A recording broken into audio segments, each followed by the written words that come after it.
नमस्कार, RN TV national में आपका स्वागत है और मैं हूं आपके साथ सुमन पाल। बुलेटिन की शुरुआत करते हैं बड़ी खबरों के साथ। मुख्यमंत्री डॉक्टर मोहन यादव ने भोपाल के मॉडल उच्चतर माध्यमिक विद्यालय में स्कूल चले हम अभियान के अंतर्गत राज्य स्तरीय प्रवेश उत्सव कार्यक्रम 2026 का शुभारंभ किया है। इस कार्यक्रम का मुख्य उद्देश्य हर विद्यार्थी को स्कूल शिक्षा से जोड़ना और नए शैक्षणिक सत्र में उन्हें सक्रिय रूप से भागीदारी बनाना है। कार्यक्रम में मुख्यमंत्री ने बच्चों को निःशुल्क साइकिल और किताबें और अध्ययन सामग्री वितरित की है, जिससे उन्हें स्कूल आने जाने में सुविधा मिल सके और पढ़ाई में मन लग सके। इस दौरान ही उन्होंने कहा कि सरकार शिक्षा को सभी के लिए सुगम और प्रेरणादायक बना रही है। इस प्रयास से सरकारी स्कूलों में नामांकन में उल्लेखनीय वृद्धि हुई है। ड्रॉप आउट करके भी काफी ज्यादा कम हुआ है और कार्यक्रम में बच्चों की उत्साह भारी भागीदारी और उनके उज्ज्वल भविष्य के प्रति निरंतर प्रयास की भावना देखते हुए मिली है, जिससे कि शिक्षा के क्षेत्र में सकारात्मक परिवर्तन हो रहा है।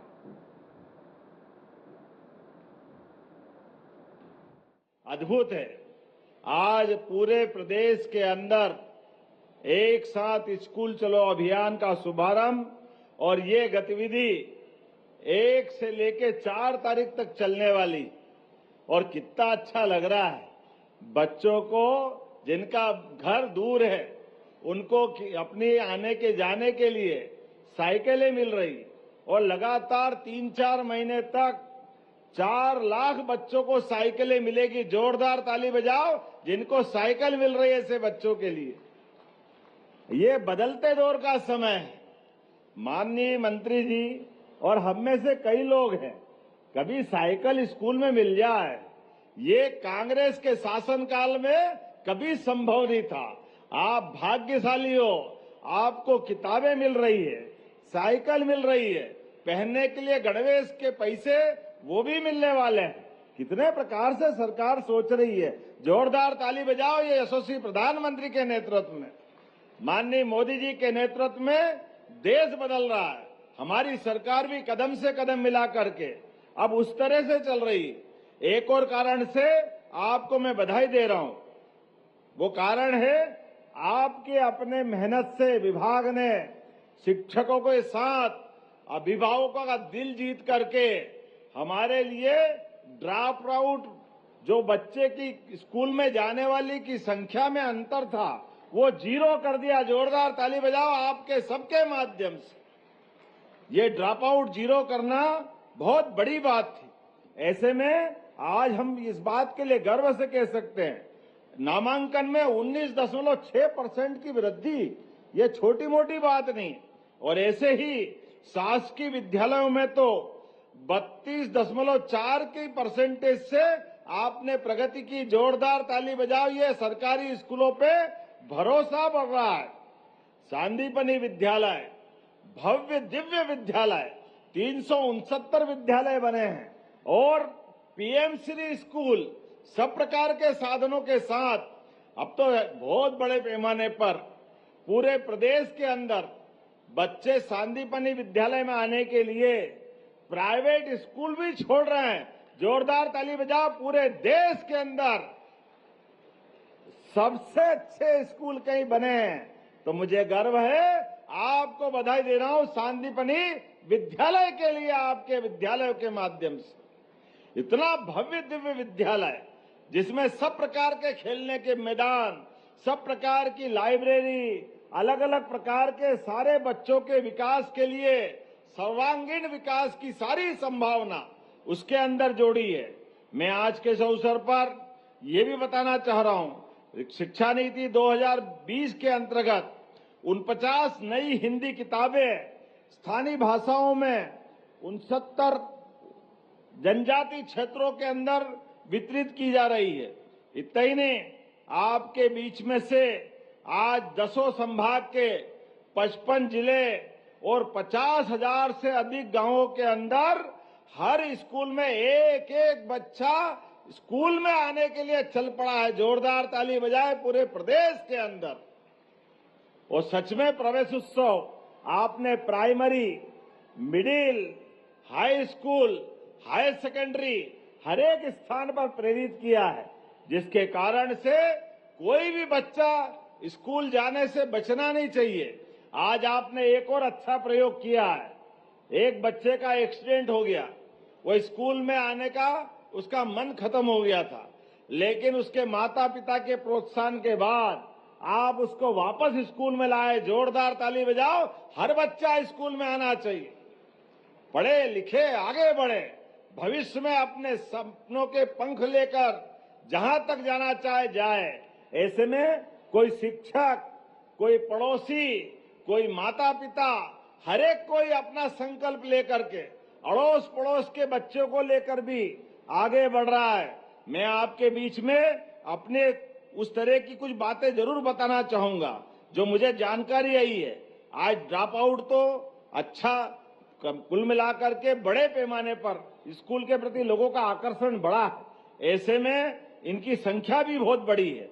आज अगर अनुसूचित जाति वर्ग के विद्यार्थियों के लिए 95,000 क्षमता वाले 1,913 छात्रावासों का संचालन भी विभाग के माध्यम से हो रहा। जोरदार अभिनंदन करें इतनी बड़ी संख्या में।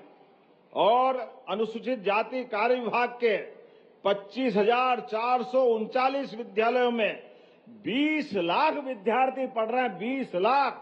जोरदार अभिनंदन अनुसूचित जाति वर्ग के लिए, जनजाति वर्ग के लिए, हर वर्ग के कल्याण के लिए हमारी सरकार काम कर रही है।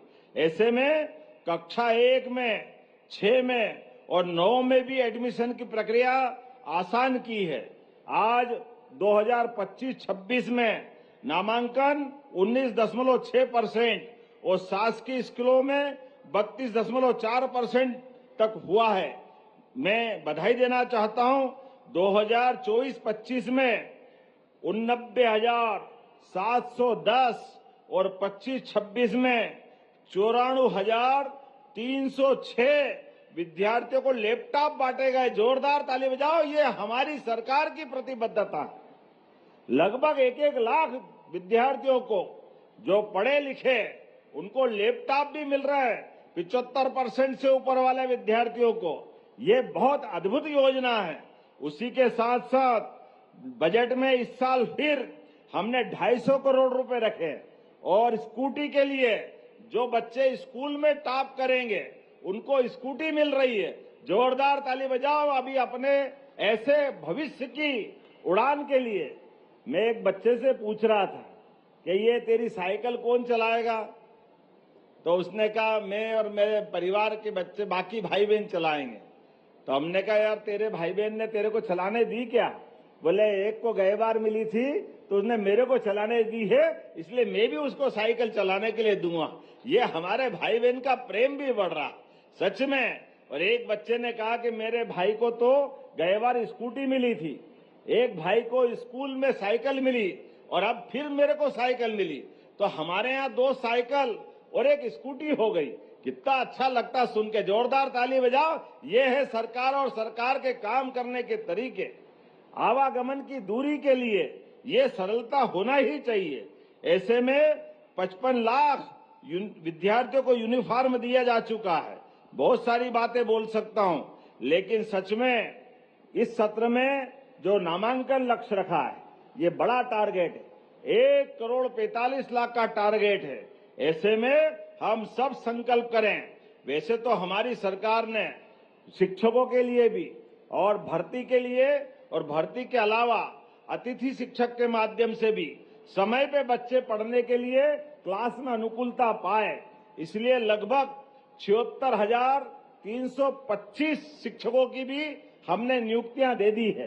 कुल मिलाकर के सारी अनुकूलता है। बच्चे पढ़े लिखे आगे बढ़े, आईएएस बने, आईपीएस बने, शिक्षक बने। मुख्यमंत्री डॉक्टर मोहन यादव ने वाराणसी में आयोजित एमपी यूपी सहयोग सम्मेलन 2026 में भाग लेकर दोनों राज्यों के बीच में आर्थिक, औद्योगिक, सांस्कृतिक और पर्यटन सहयोग को सुदृढ़ करने पर चर्चा की है। सम्मेलन में मध्य प्रदेश और उत्तर प्रदेश के बीच में औद्योगिक सहयोग, निवेश, संवर्धन और पर्यटन विकास, सांस्कृतिक आदान प्रदान पर सार्थक विचार विमर्श भी किया गया है और इस अवसर पर कई महत्वपूर्ण MOU पर हस्ताक्षर किए गए हैं। इनमें काशी विश्वनाथ धाम और महाकाल मंदिर से संबंधित संस्थाओं के माध्यम से सहयोग और वन डिस्ट्रिक्ट वन प्रोडक्ट पहल को प्रोत्साहित करने के लिए समझौते शामिल हैं। मुख्यमंत्री ने कहा कि इस पहल के माध्यम से दोनों राज्यों के उत्पादों और राष्ट्रीय अंतर्राष्ट्रीय बाजार से जोड़ने, निर्यात बढ़ाने और निवेश के लिए नए अवसर सृजित करने की दिशा में महत्वपूर्ण कदम उठाए गए हैं।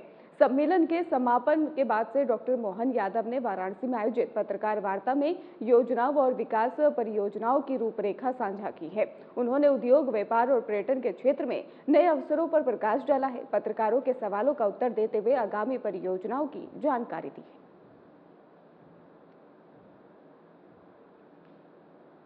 है। लिखा गया है।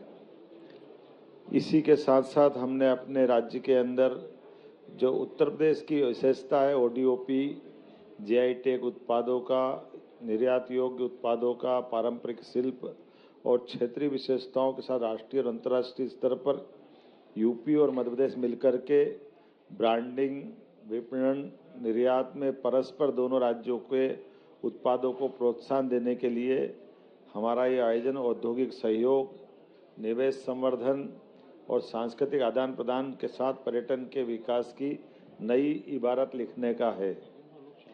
इस उद्देश्य के माध्यम से ओडीओपी, जीआई टैग, शिल्प, कृषि, फूड उत्पादकों, उद्योग जगत, निवेशकों, शिल्पकारों, नीति निर्माताओं को एक बृहद और विस्तृत साझा मंच देकर के दोनों राज्य के अंदर सभी प्रकार की नीतियों के अनुकूलता के बलबूते पर व्यापार व्यवसाय की सुलभता की अपेक्षा की गई है।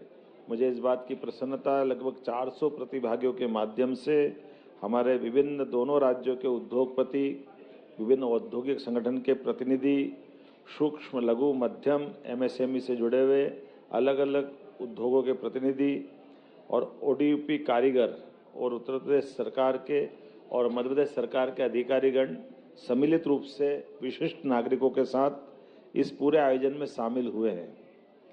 विभिन्न औद्योगिक संगठन और व्यापारिक संस्थाओं की सहभागिता हमारे दोनों राज्यों के अलावा भी जो देश भर में काम करने वाले हर क्षेत्र के अलग अलग विशिष्ट महत्वपूर्ण हस्तियां भी यहाँ उपस्थित रही है। मैं इस अवसर पर हमारे मंत्री, उत्तर प्रदेश सरकार के माननीय औद्योगिक विकास मंत्री नंदगोपाल गुप्ता जी ने भी अपने उद्बोधन में यशस्वी मुख्यमंत्री योगी आदित्यनाथ जी के नेतृत्व में औद्योगिक विकास, निवेश प्रोत्साहन और उत्तर प्रदेश और मध्य प्रदेश के बीच भावी व्यापारिक सहयोग के भविष्य के बारे में भी जो शुभकामना दी, मैं उनका धन्यवाद अदा करता हूं और ये संबंध और प्रगाढ़ रहेंगे।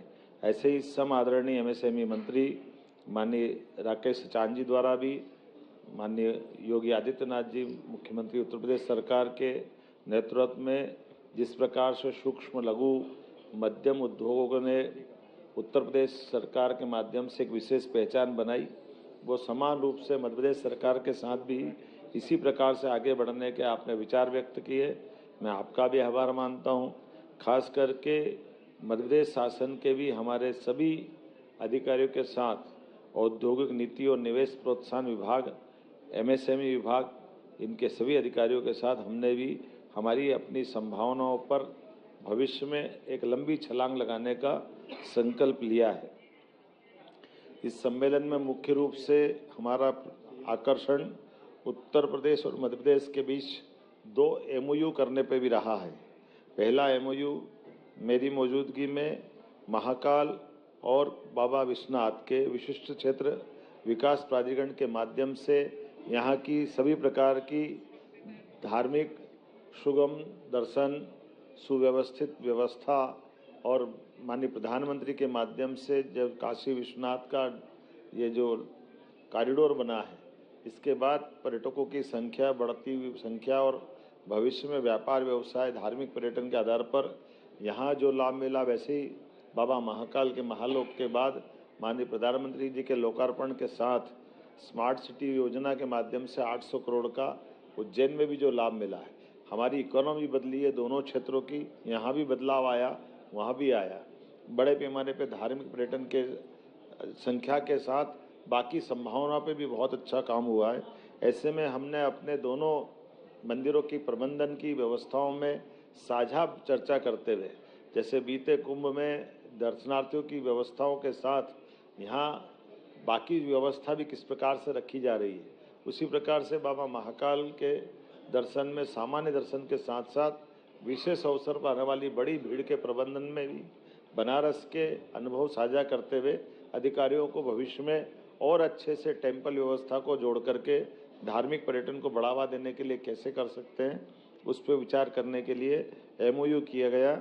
और एक MOU हमारा one district one product ODOP को पहल को मजबूत करने का, स्थानीय उत्पादों को राष्ट्रीय स्तर पर पहचान दिलाने का और अंतर्राज्यीय सहयोग के माध्यम से आर्थिक विकास को मजबूत करने की दृष्टि से किया गया है।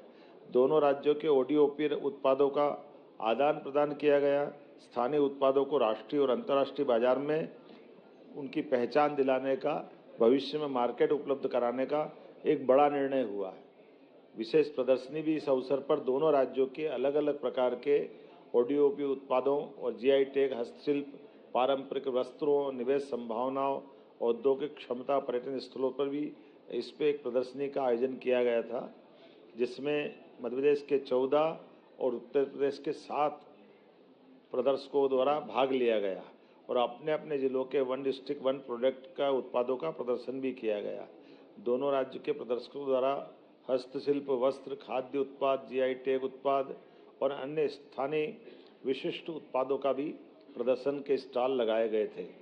मुझे इस बात की प्रसन्नता है, इस प्रदर्शनी के माध्यम से अपनी समूची जानकारी, गुणवत्ता, डिज़ाइन, पैकेजिंग, ब्रांडिंग, मूल्य निर्धारण, निर्यात संभावना और अंतर्राष्ट्रीय बाजार की मांग और लॉजिस्टिक जैसे विषयों पर गहन संवाद का भी अवसर मिला है, जिसके माध्यम से भविष्य की नवाचार और बाजार रणनीतियों का लाभ दोनों प्रतिस्पर्धी की दृष्टि से उत्पादों के इस प्रदर्शकों को मिलेगा। 2 अलग अलग सत्र में हमारा ये कार्यक्रम संपादित हुआ। एक ज्वाइंट आर्टिजन वर्कशॉप सम्मेलन, दूसरा टूरिज्म राउंड टेबल सम्मेलन, जिसमें दोनों सेक्टर को लेकर भविष्य की संभावना पे काम हुआ है। MP-UP सहयोग सम्मेलन के माध्यम से भविष्य में अन्य राज्यों के लिए भी एक बेहतर अवसर उपलब्ध रहेगा और खास करके मध्य प्रदेश और यूपी का संबंध तो सदियों से है। भगवान राम ने अयोध्या के बाद चित्रकूट में 11 वर्ष बिताए थे। इसी प्रकार से भगवान कृष्ण ने भी कंस के काल में कंस को मारने के बाद उज्जैन में शिक्षा ग्रहण की। हमारी कई राज्यों की सीमा, कई जिलों की सीमा दोनों की साझा है। ऐसे बुंदेलखंड से लगा करके महाकौशल का, विंध्य का और चंबल का, ये हमारा साझा बेल्ट है। भविष्य में हमारे और संबंध प्रगाढ़ हो। आपस में 2 सेक्टर में पहले से काम चालू हुआ है। एक सोलर क्षेत्र में मध्य प्रदेश और उत्तर प्रदेश मिलकर के हमारी नवकरणीय ऊर्जा के क्षेत्र में 2000 मेगावाट पे सोलर परियोजना के आधार पे काम करने के लिए हम आगे बढ़ रहे हैं। इसी प्रकार से समान रूप से केन बेतवा नदी जोड़ो अभियान माननीय प्रधानमंत्री के आशीर्वाद से ये बुंदेलखंड के दोनों तरफ के जिलों के लिए एक वरदान की तरह है। जब भारत सरकार 90% ग्रांट देगी, 1 लाख करोड़ की ये बड़ी परियोजना जो क्षेत्र के निवासियों के पीने के पानी, खेतों की सिंचाई के पानी और औद्योगिक संरचनाओं के लिए भी बड़ी महत्वपूर्ण भूमिका अदा करेगी। आइए हम सब मिलकर के इसी प्रकार इस संबंधों को प्रगाढ़ करते हुए आगे बढ़े। एक सांस्कृतिक विरासत का एक गौरवशाली अतीत विक्रमादित्य काल से भी जुड़ता है। विक्रमादित्य के काल में देश भर में शकों को परास्त करके सुशासन की उत्कृष्ट मिसाल सांस्कृतिक रूप से 2000 साल पहले विक्रम संवत के प्रवर्तक के माध्यम से प्रारंभ हुई। ऐसे में विश्व की सबसे प्राचीन नगरी इंदौर में मानव तस्करी और कानून प्रवर्तन से जुड़े मुद्दों पर जागरूकता बढ़ाने के लिए पुलिस आयुक्त कार्यालय ने 1 दिवसीय संगोष्ठी का आयोजन किया है और यह कार्यक्रम आपको बताते चले सेंटर में संपन्न हुआ, जहां पर पुलिस अधिकारियों और विशेषज्ञों और संबंधित अधिकारियों ने भी भाग लिया। संतोष कुमार सिंह और पुलिस आयुक्त ने इस अवसर पर कहा कि मानव तस्करी गंभीर अपराध है और इसे रोकने के लिए सामूहिक प्रयास आवश्यक है। संगोष्ठी में मानव तस्करी की चुनौतियां, कानून के प्रवर्तन के तरीके और त्वरित प्रक्रियाओं पर चर्चा की गई है।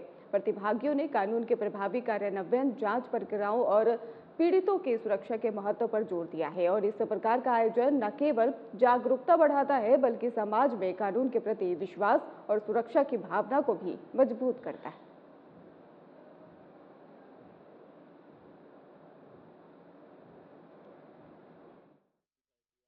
ह्यूमन ट्रैफिकिंग विषय है। इस पे आज दिन भर का सेमिनार आयोजित किया गया और इसमें हम लोगों ने बाहर से हमारे जो गेस्ट जो इस विषय को समझते हैं, इस विषय पे काफ़ी क्लोजली उन्होंने कार्य किया है ऑल इंडिया लेवल पे, उनको भी आमंत्रित किया है।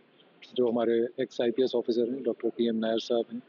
इसमें हमने एकेडमिक्स फील्ड से भी लोगों को लिया है और जो NGOs जो कार्य कर रहे हैं इस क्षेत्र में उनके लोग भी हैं। हमारे सभी ऊर्जा डेस्क जो हम प्रत्येक थानों में चलाते हैं हमारे महिला अधिकारियों पे, उनके जो प्रभारी हैं वो हैं, हमारे सभी सीनियर ऑफिसर्स हैं।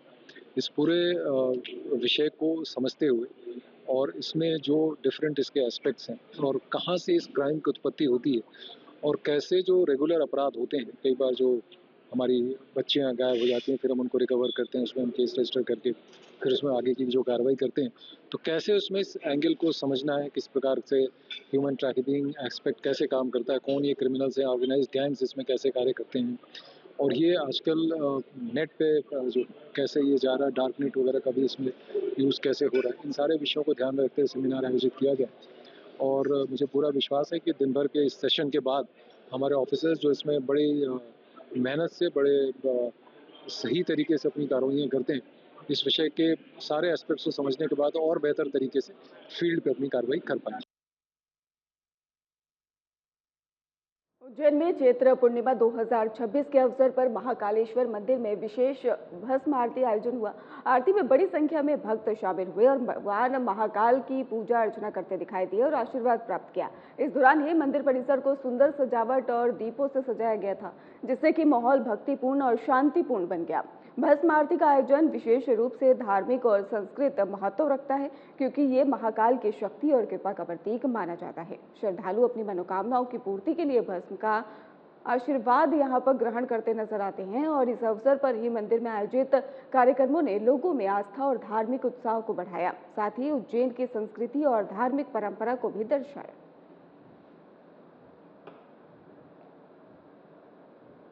प्रदेश के कई शहरों में हनुमान जयंती 2026 धूमधाम से मनाई जा रही है, जिसकी कई तस्वीरें सामने आ रहा है।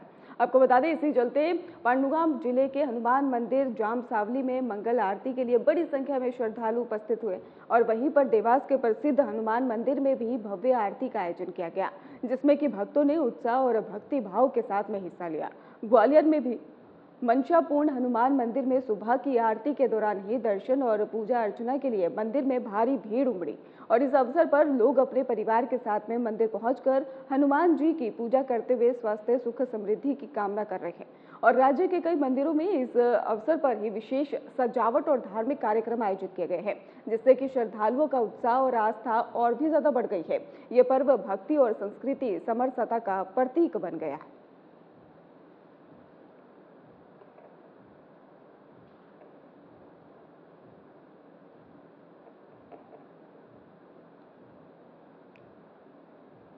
बैतूल जिले में तेज बारिश और चक्रवाती तूफान ने जनजीवन और कृषि को प्रभावित किया है। कई क्षेत्रों में लगातार बारिश और तेज हवाओं के कारण ही फसलें बुरी तरह से खराब हो गई हैं। खासकर गेहूं, सोयाबीन और दलहन की फसलों को भारी नुकसान हुआ है। किसानों का कहना है कि अचानक आए तूफान और बारिश ने उनकी मेहनत पर पानी फेर दिया है। मौसम विभाग ने इलाके में अगले 24 घंटे तक बारिश और तेज हवाओं की संभावना जताई है और लोगों को सतर्क रहने की लगातार चेतावनी भी दी जा रही है। वहीं दूसरी ओर स्थानीय प्रशासन प्रभावित क्षेत्रों में राहत और बचाव कार्य शुरू कर चुका है। अधिकारियों ने फसलों और घरों को हुए नुकसान का भी आकलन करने के लिए टीमों को तैनात किया है। ग्रामीणों को सुरक्षित स्थानों पर पहुंचाने और फसल नुकसान की भरपाई के उपायों पर भी विशेष ध्यान दिया जा रहा है।